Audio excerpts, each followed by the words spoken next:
Joint ছবি থেকে কিভাবে আপনি সিঙ্গেল ছবিতে রূপান্তরিত করতে পারবেন সেটি দেখাবো। প্রথমে রেক্টিকুলার মার্কেন্ডে চলে যাব। এই জায়গাটুকু আমি প্রথমে একটু সিলেক্ট করে নিব। মাউসের রাইট বাটন ক্লিক করে এখানে ফেদার, এখানে 7 দিয়ে দিচ্ছি, ওকে করে দিলাম। মুভ টুলে চলে যাব, কন্ট্রোল জে বাটন প্রেস করে লেয়ার করব।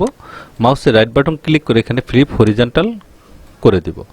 এটাকে ধরে আমি এই পাশে এনে ঠেকে দেওয়ার চেষ্টা করব যাতে এইটার সাথে এটা মিলে যায়। এভাবে মিলিয়ে নেবেন। এখন আপনি এটাকে ক্রপ টুলের মাধ্যমে এটাকে আপনি ক্রপ করে এরকমভাবে ক্রপ করে নেবেন। সিলেক্টে যাবেন, এখানে সাবজেক্টে ক্লিক করে দেবেন, লেয়ার মার্কসে ক্লিক করে দেবেন। ব্যাকগ্রাউন্ডটা ইরেজ হয়ে যাবে। Create adjustment layer, solid colour, এখান থেকে যে কোনো একটি কালার আপনি এখানে চুজ করে দিবেন, ওকে করে দিবেন। নিচের লেয়ার ধরে উপরে এনে ছেড়ে দিবেন। উপরে লেয়ার সিলেক্ট থাকা অবস্থায় কন্ট্রোল এম বাটন প্রেস করে হালকা একটু কাজটা এখান থেকে একটু বাড়িয়ে দিবেন। ইমেজে যাবেন, অ্যাডজাস্টমেন্ট, ব্রাইটনেস, কন্ট্রাস্টে একটি ক্লিক করে দিবেন। এখান থেকে হালকা একটু ব্রাইটনেসটা আপনি একটু বাড়িয়ে দিবেন, দেন ওকে করে দিবেন। দুটি লেয়ার এক করবেন কন্ট্রোল ই বাটন প্রেস করে। খুব সহজে আপনি জয়েন্ট ছবি থেকে সিঙ্গেল ছবিতে রূপান্তরিত করতে পারেন। থ্যাংক ইউ গাইস, ভালো থাকবেন সবাই।